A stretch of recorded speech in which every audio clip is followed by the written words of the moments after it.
네, 오늘 설교하기가 무척 부담스럽습니다. 이렇게 코로나로 모두가 광야 같은 시간을 지나고 사망의 음침한 골짜기를 지나가는 분들도 많이 있는 이런 어려운 때에 위로가 되고 격려가 되고 듣기만 해도 힘이 되는 말씀들이 본문이 되면 얼마나 좋겠습니까? 여호와는 나의 목자시니 내게 부족함이 없으리로다. 너는 내 아들이다. 내가 오늘날 너를 낳았도다. 내가 불 가운데로 지날 때, 물 가운데로 지날 때 내가 함께 할 것이다. 내가 너를 떠나지 않을 것이다. 의로운 오른손으로 너를 지켜줄 것이다. 오늘 곽혜덕 권사님이 기도하시면서 인용하셨지만 또 특별히 더 메시지 성경으로 오늘 본문을 인용하신 것 같은데 참 은혜가 되었습니다. 낮의 해와 밤의 달이 너를 상치 못할 것이다. 하나님을 사랑하는 자, 곧 그 뜻대로 부르심을 입은 자들에게는 모든 것이 합력하여 선을 이루느니라. 사망이나 생명이나 그 어떤 피조물이라도 우리를 그리스도 예수의 사랑에서 끊을 것이 없느니라. 아멘. 뭐 이런 말씀들로 설교를 하면 굉장히 마음도 편하고 또 하면서도 왠지 더 힘이 나고 또 이 말씀 들으면서 우리 성도들이 위로받고 힘을 얻을 걸 생각하면 왠지 기분이 더 좋아지기도 하는데, 그런데 오늘 말씀은 딱 앞부분 4절밖에 읽지 않았음에도 벌써 마음이 무거워지기 시작합니다. 사실 5절부터 끝절까지 다 읽으면 읽는 동안에 여러분이 굉장히 우울해질 수도 있고 갑자기 마음이 답답해져서 공황장애가 올 것 같은 그런 기분을 느낄 수도 있을 정도로 사실 시편에 있는 말씀 중에서 가장 마음에 힘든 표현들이 많이 등장하는 그런 시입니다. 그런데 그래서 그렇기 때문에 강해 설교가 필요합니다. 여러분, 강해 설교라는 것은 성경에 있는 말씀을 한 장 한 장, 한 절 한 절 풀어가면서 말씀을 전하는 것이죠. 내가 그때그때 원하는 대로 성경 여기저기서 본문을 선택하지 않기 때문에 때로는 순서대로 말씀을 설교하다 보면 이렇게 아주 설교하기에 부담스러운 본문을 맞닥뜨리게 되기도 합니다. 그럴 때는 이런 부담스러운 본문은 그냥 건너뛰고 그 다음에 또 말랑말랑하게 우리의 마음을 만져주는 그런 말씀으로 좀 설교를 하고 싶은 그런 유혹을 느낄 때도 있습니다. 죄에 대한 설교, 지옥에 대한 설교, 헌금에 대한 설교, 회개에 대한 설교, 이런 성도들에게 부담을 주는 주제들은 가능하면 피해가는 게 현대 목회에 성공하는 길이다, 그렇게 가르치시는 분들도 있습니다. 그러나 그래서 그렇기 때문에 이런 어려운 본문이 나오면 절대로 피해가서는 안 된다고 생각합니다. 그리고 오히려 이렇게 부딪히기 어려운 이런 본문을 우리가 잘 묵상하고 잘 연구하고 이 말씀을 깊이 있게 파고들다 보면 오히려 우리를 살리는 말씀이 되고 우리에게 진짜 힘이 되는 말씀이 되는 것을 종종 경험하곤 합니다. 왜 하나님께서 이런 말씀을 성경에 기록하게 하셨을까요? 기록하게 하셨을 뿐만 아니라 성경은 1.1획도 무오한 하나님의 말씀인 줄로 믿으시기 바랍니까? 믿으십니까? 그러면 이 말씀 안에 있는 말씀을 어떤 말씀도 필요가 없이 우연히 여기에 수록되어 있는 말씀은 없다는 것도 믿으시죠? 그렇다면 왜 이렇게 우리 마음을 좀 힘들게 하고 어렵게 하는 이런 본문 말씀이 여기 기록이 되어 있을까? 게다가 기록되어 있을 뿐만 아니라 이 시편의 표제어에 보면, 이 제목에 보면 다윗의 기념하는 시, 이렇게 제목이 붙어 있어요. 기념하라는 거예요. 기념. 자, 결혼 기념일처럼, 여러분 결혼 기념일 되면 남자들은 뭐 해야 되는 줄 아시죠? 네, 그냥 지나가면 절대 안 됩니다. 네, 그 결혼 기념일처럼 매년 그날이 돌아오면 잊지 말도록 그 일이나 그 사건을 기억하도록 지은 시라는 거예요. 자, 만약에 여러분들이 성경의 저자가 되어서 자신의 일생 가운데 딱 한 장면을 기념하도록 이 성경에 기록할 수 있게 해준다면 여러분들은 내 일생 가운데 어떤 장면을 여기다 기록으로 남기고 싶으실 것 같아요? 자, 내가 여기다 기록을 해놓으면 앞으로 내 후손들이, 내 2대손, 3대손, 4대손 뿐만 아니라 내 주변에 있는 사람들이 다 이것을 읽고, 아, 나에게 이런 일이 있었구나, 아, 그분이 이런 일이 있었네 라고 기념하게 만들고 싶으면 여러분은 자기 일생 가운데 어떤 장면을 기록하고 싶으세요? 그래도 좀 자랑스럽고 영광스럽고 뭔가 우리 후손들이 읽을 때도 좀 뿌듯하고, 야, 우리 조상님이 이렇게 훌륭하셨구나, 이런 거를 기념하도록 기록해 두고 싶지 않으시겠어요? 뭐 다윗의 입장에서 생각을 해본다면 금방 생각나시죠? 그 엄청난 블레셋 장수 골리앗을 물맷돌 5개 들고 가서 물리쳐서 목을 칼로 치고, 그리고 이스라엘 백성에게 승리를 안겨준 그 사건, 감히 하나님의 이름을 모독한 그 적장을 정말 너무 멋지게 무너뜨린 이 사건이야말로 제일 기념하고 싶은 사건 아니겠어요? 그런가 하면 어느 날 사무엘이라는 너무 존경하는 선지자께서 집에 오셔서 내가 오늘 이 집안의 아들들 가운데 한 사람을 왕으로 세우겠다. 그래서 그 잘난 형들이 다 선을 보였는데 아니야, 아니야, 다 물리치시고 갑자기 정말 들에서 양치고 있는 자신을 불러다가 바로 이자다, 이자가 하나님의 마음에 합한 자다 라고 기름을 부어서 왕으로 세우신 그날을 일생 가운데 기념하고 싶지 않겠어요?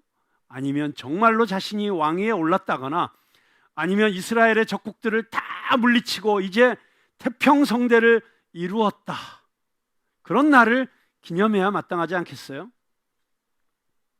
그런데 다윗의 기념하는 시, 이렇게 제목을 붙여놓고 이 시편이 어떤 표현들이 등장하고 있습니까? 내 몸이 성한 곳이 없다. 4절과 7절에 반복해서 말하고 있습니다. 내 뼈에 평안이 없다. 이게 참 기가 막힌 표현들이에요. 왜냐하면 요즘 그 현대 의학에서 발견해내는 게 우리의 정신과 우리의 육체가 너무나 밀접하게 연결이 되어 있어서 우리 마음이 상하면 몸이 상하는 거예요.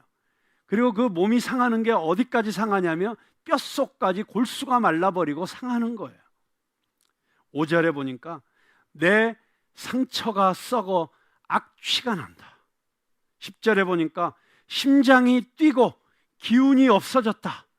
이거는 약간 협심증 환자 증세가 나오는 것 같네요. 10절에 보니까 내 눈도 흐려졌다. 그리고 17절에 보니까 내가 넘어지게 되었다. 한 인간이 겪을 수 있는 가장 고통스러운 육신의 아픔을 지금 표현하고 있는 것 같습니다. 그리고 게다가 몸만 아픈 게 아니에요. 8절에 보니까 지치고 희망까지도 잃어버리게 되었다. 이렇게 말로 형용할 수 없는 중병으로 인한 고통도 괴로운 일인데, 나의 가까운 친구들이 나를 버리고 친척들까지도 내가 고난 겪는 것을 보면서 외면하고, 그래서 정신적인 외로움, 고독함, 소외감의 고통까지 겪고 있는 것을 털어놓고 있습니다.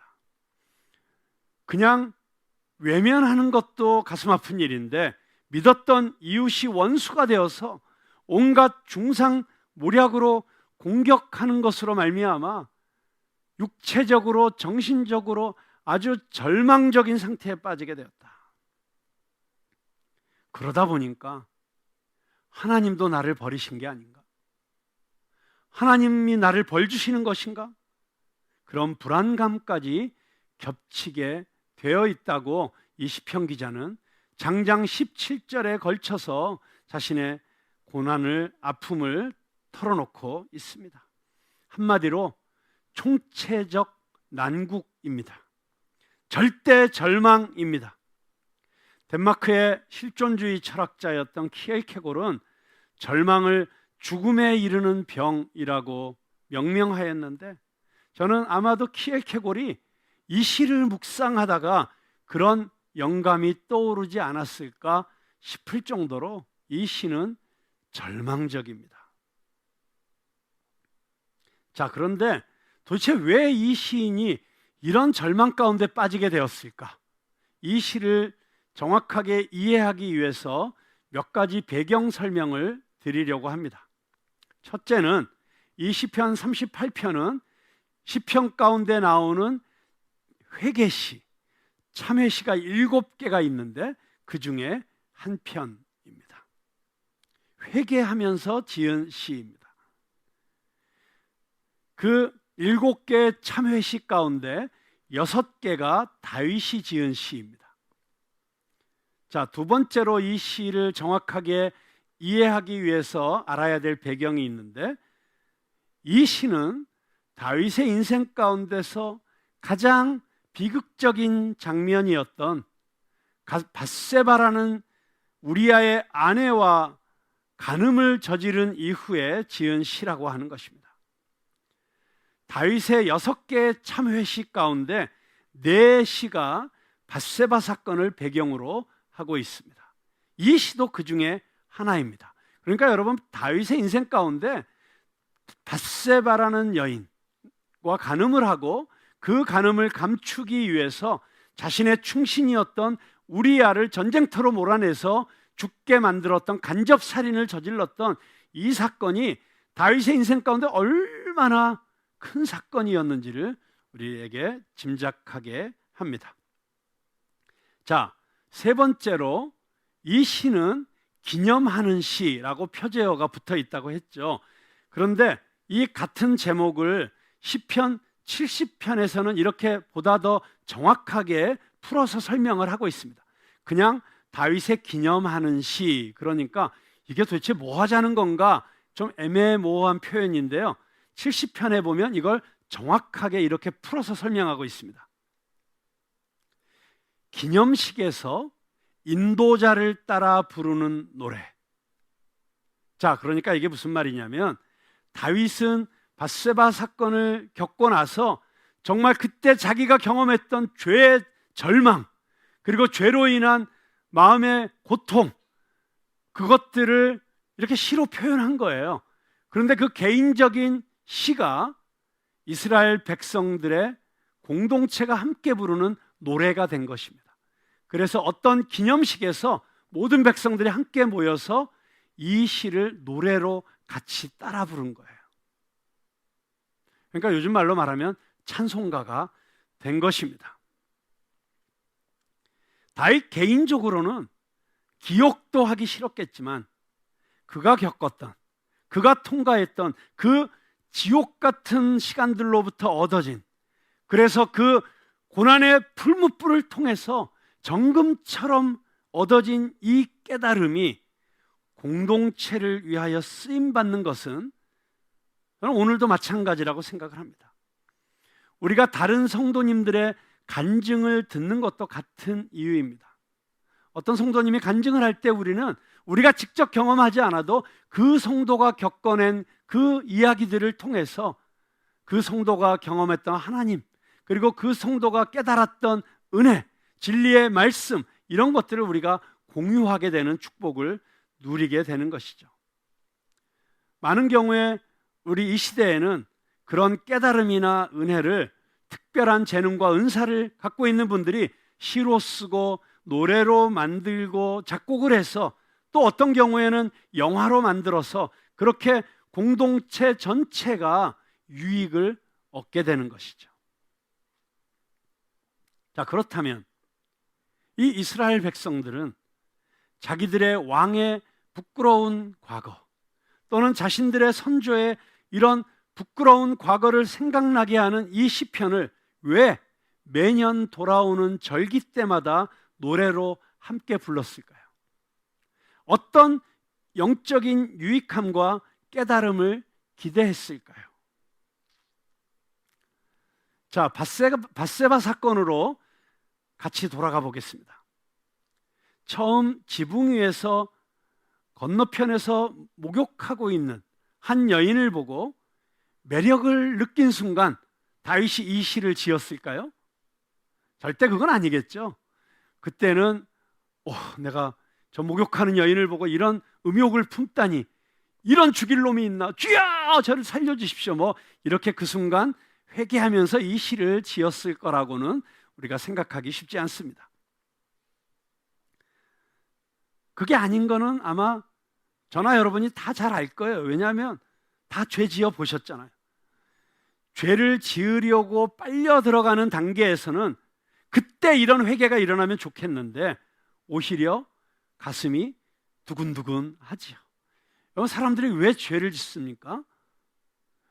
죄를 짓게 만드는 유혹이 우리가 상상하는 마귀 귀신처럼 막 시뻘건 혀를 낼름거리면서 무시무시한 눈을 부릅뜨고 뿔이 난 그런 모습으로 다가오지 않잖아요.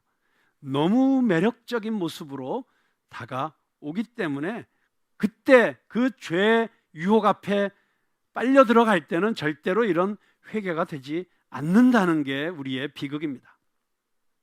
자, 그렇다면 밧세바와 부적절한 관계를 맺고 난 이후에 밧세바로부터 기별이 왔습니다. 아기가 생겼습니다. 그때 가슴이 철렁 내려앉으면서 내가 무슨 짓을 한 거지? 주여, 제가 미쳤습니다. 저를 죽여주십시오 하면서 회개하면서 이 시를 지었을까요? 그것도 아닌 것 같아요. 그때 회개를 했어야 되는데 다윗이 그 죄를 가리려고 아주 별의별 JQ, 잔머리라고 하죠. 잔대가리를 굴리기 시작하는 게 성경에 너무 적나라하게 기록되어 있지 않습니까? 그 순간에 다윗의 감정은 이게 들통나면 어떡하지? 그런 불안감.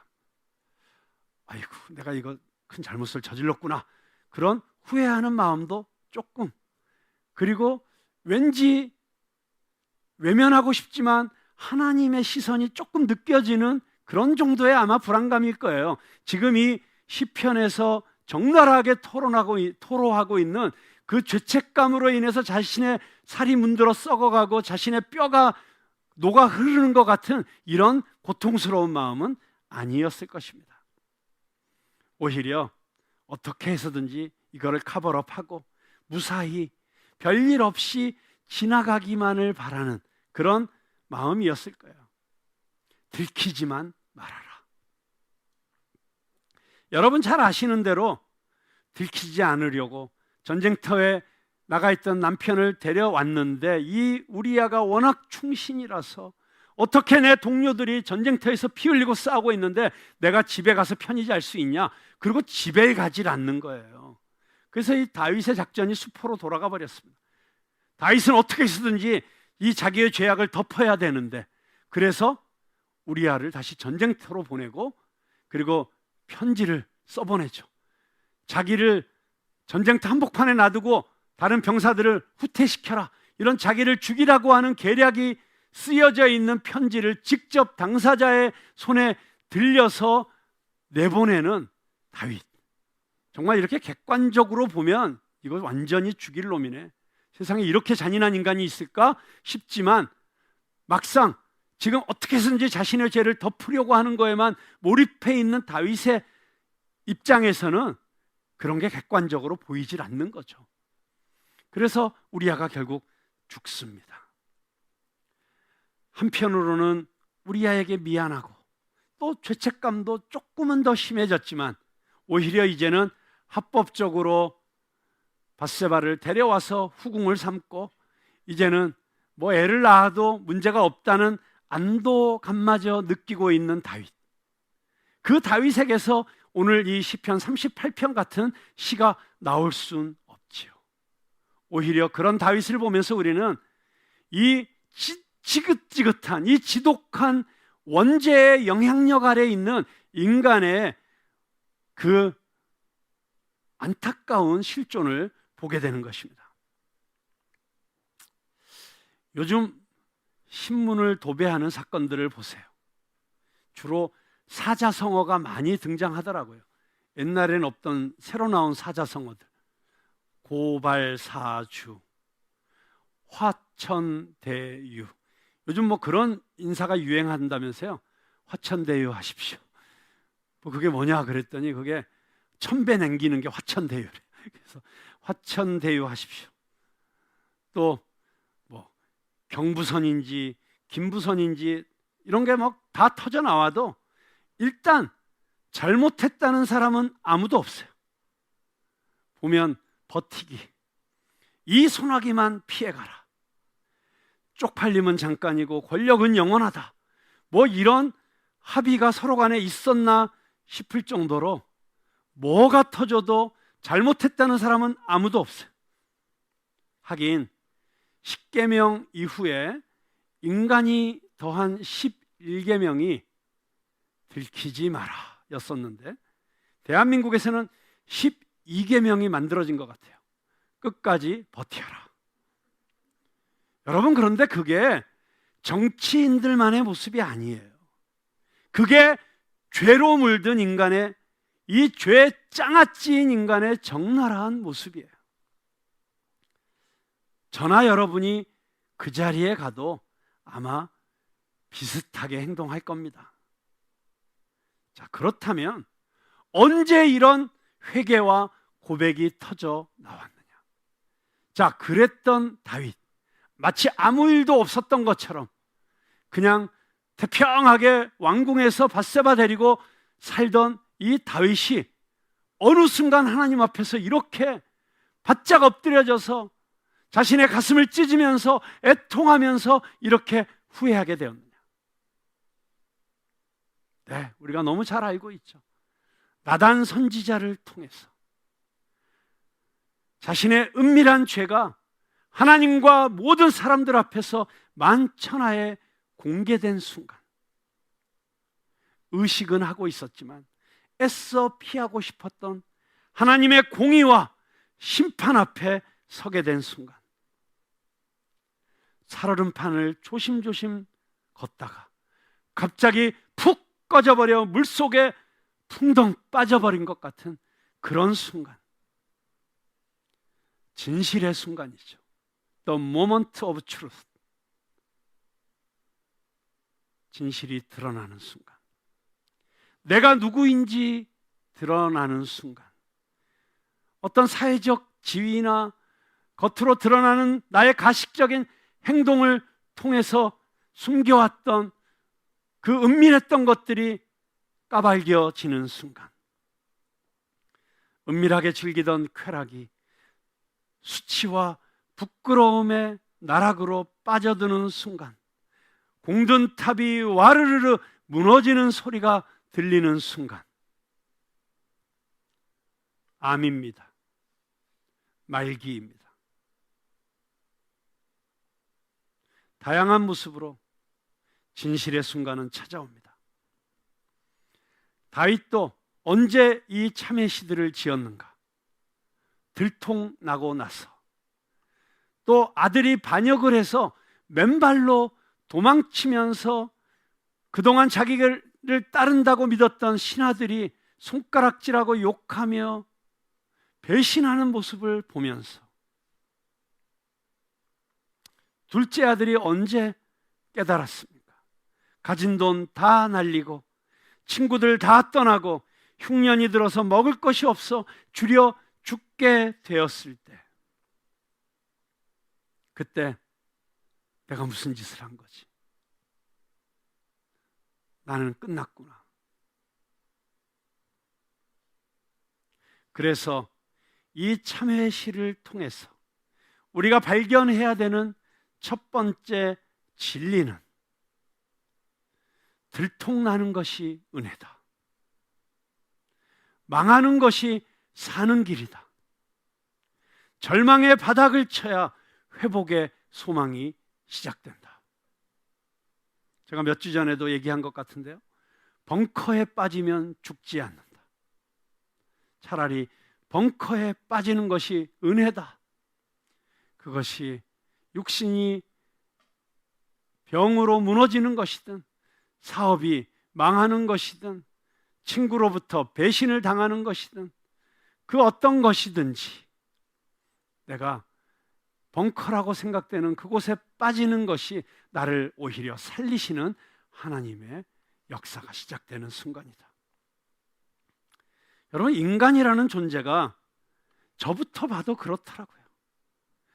정말 혼쭐이 나지 않으면 내가 지금 죄 가운데서 허우적거리고 있다는 사실조차도 자각을 못해요. 그런데 기독교인이 좋은 점이 뭐냐? 우리가 예수 믿는 게 좋다는 게 뭐냐? 우리 인생에 문제가 생겼을 때, 뜻하지 아니한 고난이 닥쳤을 때, 누구를 원망하거나 다른 사람 핑계대거나 변명하거나 세상 탓을 하지 않습니다. 다윗처럼 내가 하나님 앞에서 뭐가 잘못되었을까? 이것이 내 죄 때문이구나. 그렇게 하나님 앞에 다시 돌아오게 되는 계기로 만들 수 있기 때문에 예수 믿는 게 복된 것입니다. 그래서 우리가 이 시를 통해서 다시 한번 확인하는 가장 중요한 진리는 여호와께 피하는 자는 복이 있다. 이것이 시편 1권 전체의 주제입니다. 여러분, 내가 그렇게 어려움에 처했을 때 사람에게 기대하면 안 됩니다. 그렇게 하나님께서 사인을 주고 계시는데도 여전히 내 방식으로 세상 지혜로 세상 사람들에게 의지해서 이것을 벗어나 보려고 발버둥 치는 사람이 있어요. 물론 세상 사람들은 어쩌면 그렇게 해서 풀려나고 회복되고 할 수도 있을 거예요. 그러나 만약에 지금 내가 당하고 있는 어려움이, 만약에 내가 지금 걸어가고 있는 이 어두운 골짜기가 하나님께서 나에게 뭔가를 깨닫게 하시기 위해서 허락하신 것이라면 그 하나님께서 깨닫게 하시려고 하는 그것을 깨닫기 전까지는 절대로 해결되지 않습니다. 그러면 방법은 뭐예요? 딱 하나밖에 없습니다. 빨리 하나님 앞에 돌아오는 것입니다. 하나님 임재 앞에 서는 것입니다. 하나님의 거룩하신 빛 앞에 나를 노출시키는 것입니다. 그래야 문제가 드러납니다. 뭐가 막혀 있는지, 지금 내가 어디로 잘못 가고 있는지, 어떻게 내가 방향을 전환해야 되는지, 아니 방향 전환 정도가 아니라 180도 유턴해서 돌아서야 되는지 말아야 되는지, 그 답이 어디서 나옵니까? 오직 하나님으로만 나올 수 있다는 것입니다. 내가 그렇게 어려움에 처할 때 사람에게 기대하면 절대 안 됩니다. 그 사람이 내 문제 해결해 줄 거야. 천만의 말씀입니다. 제가 몇 년 안 살아본 짧은 경험으로도 발견한 게 있습니다. 세상은 되는 사람을 돕지 망하는 사람을 돕지 않는다는 것입니다. 되는 회사는 필요 없다는데도 은행들이 돈 빌려주겠다고 줄을 서더라고요. 반면에 정말 몇 억만 있으면 회생하고 이 사업이 성공할 수 있을 것 같아서 그렇게 목마르게 간절하게 돈 빌리러 다녀도 절대 안 빌려주더라고요. 그게 당연한 거 아니겠어요? 상식이죠. 사람에게 기대하면 해결 안 납니다. 그냥 하나님 앞에 납작 엎드리십시오. 하나님밖에 나를 도와주실 사람이 없다는 사실을 빨리 깨달으십시오. 그래서 다윗이 이렇게 자신의 절망적인 고통을 다 쏟아낸 다음에 21절과 22절에서 뭐라고 기도하고 있습니까? 여호와여, 나를 버리지 마소서. 나의 하나님이여, 나를 멀리하지 마소서. 속히 나를 도우소서. 주 나의 구원이시여. 여러분, 다윗이 정말 잘한 것은 이 절망 속에서 나를 건져주실 유일한 존재는 여호와 하나님밖에 없다는 사실을 확실히 알고 하나님께만 매달리고 있는 것입니다. 그런데 하나님과의 관계에서 해결이 되면, 그래서 지금 나에게 뭔가 말씀하시는 그 말씀을 듣고 순종하기만 하면 그때부터 하나님께서 하나님의 방법으로 해결해 주시기 시작하십니다.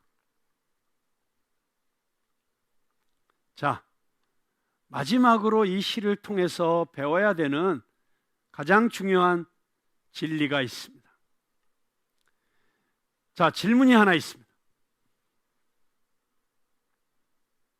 밧세바 사건으로 인해서 다윗은 하나님이 죄를 얼마나 미워하시는지, 그리고 이 죄의 대가는 사망이라는 사실을, 그리고 그 사망은 육신의 죽음보다도 더 두렵고 잔인한 아픔으로 찾아온다는 사실을 다윗은 뼈저리게 느꼈을 거예요. 다시는 죄 안 짓겠다고, 머리카락만한 죄도 짓지 않겠다고, 이제 내 양심에 꺼리끼는 일은 죽어도 하지 않겠다고, 다시는 이런 수치를 당하지 않겠다고 결심에 결심을 했을까요? 안 했을까요? 만약에 여러분이 어떤 은밀한 죄가 갑자기 드러나서 정말 가족들에게도 부끄럽고 교회에도 정말 얼굴 들고 다니기 어렵고 세상에 정말 온갖 수치를 다 한번 당했다고 생각해 보세요. 다윗처럼. 자, 그러면 내가 다시는 죄 안 지을 거야. 주님, 저 절대로 정말 요만큼의 죄도 짓지 않게 해주세요라고 막 간절히 매달리며 기도했을까요? 안 했을까요? 안 하면 이상한 거죠. 당연히 기도해야죠. 자, 그러면 진짜 중요한 질문입니다. 그러면 그 사건 이후에 다윗이 죄를 지었을까요? 안 지었을까요? 다윗은 이 밧세바 사건 이후에 정말 그때 너무 뼈저리게 죄의 무서움을 깨달아서 죄를 안 지었을 거다. 한번 생각하시는 분 한번 손 들어보세요. 아무도 없으시네요. 회개하신 이후에도 죄를 지어보신 경험들이 있으신가 봐요. 이럴 때 손을 드시는 분들은 어떻게 해야 된다고요? 잘 돌봐드려야 되는 분들이죠. 묶어놓고 돌봐드려야 되는 분들이죠. 자, 저도 정말 얼마나 자주 다윗처럼 그런 기도를 몸서리 쳐가며 했는지 모릅니다. 하나님, 정말 다시는 죄 짓고 싶지 않습니다. 그런데 다윗이 당연히 죄를 지었죠. 성경에 보면 이 밧세바 사건 이후에 하나님이 다윗 때문에 대노하셔서 그 애꿎은 이스라엘 백성들 수만 명을 죽이는 사건이 나오고 있지 않습니까? 그뿐이 아니죠. 내가 십자가의 복음을 듣고 내 죄가 얼마나 크고 두려운 것인지를 알고 나서 다시는 죄 짓지 않겠다고 결심했지만 시간이 지나면서 그때 그 강렬했던 느낌이 사라져가고 슬금슬금 옛 자아의 죄악된 습관들이 기어 나오기 시작하는 거예요. 처음에는 왜 이러지? 내가 이러면 안 되는데 하다가도 조금 지나면 서서히 그게 다시 나의 습관이 되기 시작하는 것입니다. 이 세상 속에서 살면서 다시금 이 세상의 문화 속에서 잘못된 가치관과 어두움의 문화를 먹고 마시다 보면 내 양심이 흐려지고 영적으로 혼탁해지고, 그러면서 내 안에 있는 그 육신의 소욕들이 다시 꿈틀거리면서 뱀대가리처럼 고개를 쳐드는 거예요. 오죽하면 우리가 성자로 알고 있는 사도 바울조차도 내 안에 두 욕심이 있어서, 하나는 성령의 소욕대로 살기를 원하고 하나는 내 육신의 소욕대로 살기 원하는 것이 서로 싸워서 그 둘 사이에서 내가 가랑이가 찢어져서 죽을 것 같다. 오호라, 나는 곤고한 사람이로다. 이 사망의 몸에서 누가 나를 건져내랴. 사도 바울이 그런 고백을 할 수밖에 없었겠습니까? 그래서, 그렇기 때문에 우리는 다윗의 인생에 가장 수치스러웠던 사건을 기념시로 만들어, 그래서 기념일마다 그것을 다시 기억하는 주제로 삼아서 온 백성이, 아마 제 짐작에는 이스라엘의 많은 절기 가운데 욤키프루, 대속죄일, 1년에 한 번씩 하나님 앞에서 하루 종일 금식하면서 자신의 1년 동안의 모든 죄를 다 고백하는 그 대속죄일에 모여서 이 시를 노래로 불렀을 거라고 생각하는데, 바로 이 노래를 하나님 앞에 모여서 부르고 있는 거예요. 사랑하는 성도 여러분, 우리가 거룩한 하나님의 백성으로 살기 위해서 꼭 이렇게 육신의 질병에 고통을 받거나 사업이 망하거나 사기를 당하거나 투자했던 돈이 다 날아가서 내 인생의 기반이 와르르르 무너지는 그런 고통을 당해야만 되는 것은 아니에요. 그렇게 하나님이 채찍을 들어서 우리를 깨우치시기 전에 우리가 먼저 매일매일 하나님의 말씀 앞에서, 하나님의 거룩하신 빛 앞에서 나를 살피는 하나님의 자녀들이 되면 되는 것입니다. 여러분, 한번 옆에 있는 분들을 한번 살펴보십시오. 가장 옆에 있는 분 한번 보세요. 네. 이 교회에 또 졸고 계시는 분들은 깨워주시고. 멋있으시죠? 네? 저 옆에 있는 분들 되게 멋있지 않으세요? 어떻게 이렇게 멋있으실까 다들? 옷도 멋있게 입으시고 헤어스타일도 아주 멋있게 하고 오시고. 이게 어떻게 가능했을까요? 네. 어떤 인류학자의 이야기를 들어보니까 인간이 이렇게 세련되고 멋있는 존재로 발전해서 여타의 동물들과 달라지게 된 가장 결정적인 이유는 거울 때문이었다고 합니다. 거울을 들여다보면서, 특별히 뿌연 거울이 아니라 너무나도 투명하고 깨끗하게 보이는 유리 거울이 발명되고 나서부터 인간은 비약적으로 멋있어지기 시작했다는 거예요. 자, 그렇다면 우리 영혼의 거울이 무엇일까요? 가장 정확하게 우리의 있는 모습 그대로를 보여주는 것이 무엇일까요? 네, 말씀입니다. 하나님의 말씀, 인간 사용 설명서인 이 말씀, 인간을 처음 지으실 때 하나님께서 의도하셨던 그 오리지널 디자인을 보여주시는 이 말씀. 그런데 이 말씀이 우리의 영혼의 거울이 되기 위해서 우리는 하나님의 빛 앞에 서야 됩니다.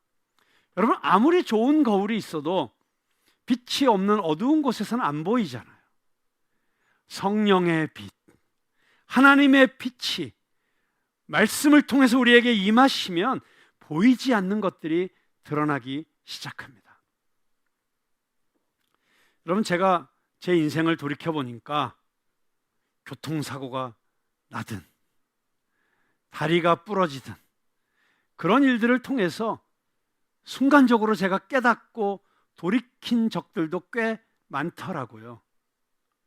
그런데 그때보다도 오히려 하나님의 말씀이 압도적으로 영광스럽게 임할 때, 그때 내 가슴이 칼로 찔린 것처럼 아파오면서 회개의 영이 임하고 깨닫지 못했던 나의 부끄러운 모습이, 그리고 하나님 앞에서 고백하지 않고 숨겨두었던 죄들이 생각나게 하시면서, 그리고 내가 지금 이 모든 죄를 빨리 십자가 앞에 내려놓고 회개하고 용서받지 않으면 죽을 것 같은 그런 부담감이 내게 임했을 때, 그때 성령께서 나에게 회개할 수 있는 용기를 주셨던 것을 기억합니다. 저는 우리가 하나님 앞에 모여서 함께 예배드릴 때 그런 말씀의 영광이 임하는 이 강단이 되기를 간절히 소망합니다. 우리가 예배를 드릴 때마다 하나님의 거룩하신 임재가 빛처럼 이곳을 환하게 비춰서 그 빛 앞에 서는 우리 모두가 정말 하나님 앞에서 티끌만한 부끄러움이라도, 마치 윤동주 시인이 잎새에 이는 바람에도 나는 괴로워했다.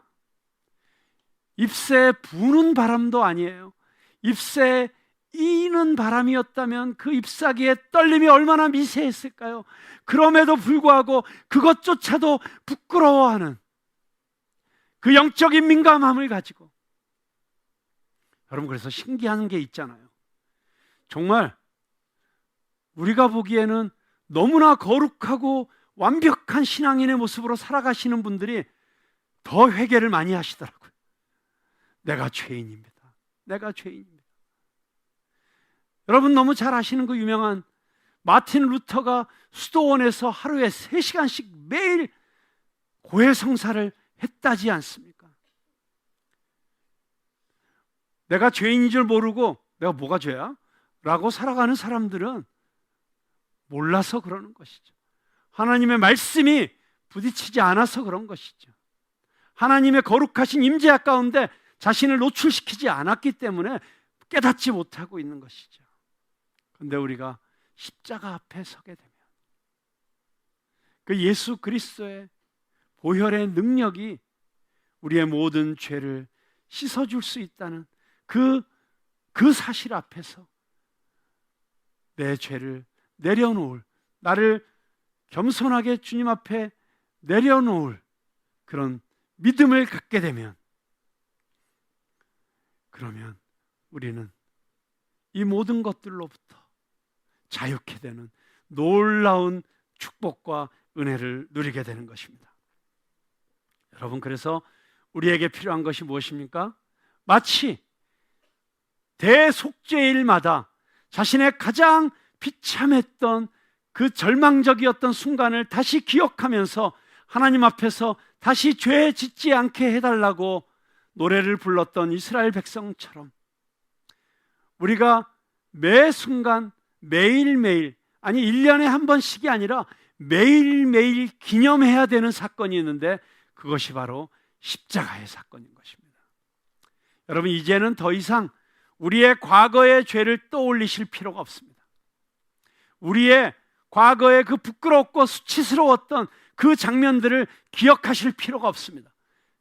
여러분이 예수님을 나의 구주와 주님으로 영접하는 그 순간 이미 우리의 모든 죄는 깨끗이 사해졌음을 믿으시기 바랍니다. 그러면 이제 우리는 무엇을 기념해야 됩니까? 바로 나의 모든 죄가 해결된 그곳, 나의 모든 죄의 대가를 대신 지불하신 그곳, 그 십자가를 기억하고 기념하면 되는 것입니다. 그리고 우리가 그 주님의 십자가를 바라볼 때, 그 십자가에 달리신 두 팔 벌려 우리를 향하여 내가 너를 용서하였다, 내가 너의 죄를 대신 짊어지었다, 너는 이제 자유다, 너는 이제 하나님의 자녀다 라고 말씀해 주시는 그 예수님을 바라보면 우리는 다시는 죄를 짓지 않고 싶은 그 성령의 감동이 우리를 사로잡게 되는 것입니다. 그리고 그 주님과 24시간 동행하는 삶을 살게 되면, 물론 그러다가도 넘어질 때도 있고 실수할 때도 있겠으나 우리는 점점 더 예수님을 닮은, 그리고 내 안에서 예수님의 향기가 뿜어져 나오는 그런 참된 그리스도인의 삶, 제자의 삶을 살게 될 수 있으리라 믿습니다. 여러분, 우리에게 가장 복된 소식은 무엇입니까? 예수님이 참된 나단이라는 사실입니다. 다윗이 하나님 앞에서 꼬꾸라질 수 있도록 말씀을 대언했던 선지자 나단처럼 예수님의 십자가 앞에 서면 우리의 모든 죄가 드러납니다. 그런데 나단은 죄를 고발할 수는 있었지만 그 죄를 해결해 줄 수는 없었습니다. 나단을 통해서 죄를 깨달은 다윗이 하나님 앞에 엎드려 회개하면서 주여 나를 구원하여 주십시오. 주여 나를 용서하여 주십시오. 그때 하나님께서 다윗의 죄를 씻어주시면서 우리의 모든 죄를 단번에 속죄하실 대제사장, 어린 양 대신 예수 그리스도를 약속하셨던 것입니다.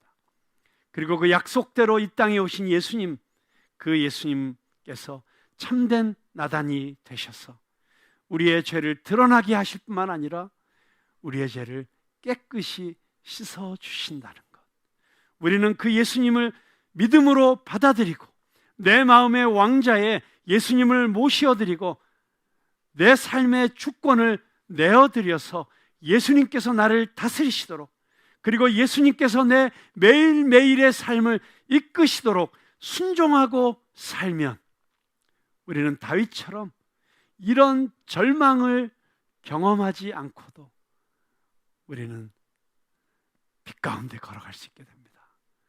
구원받은 하나님의 백성으로 살아갈 수 있게 되는 줄로 믿으시기 바랍니다.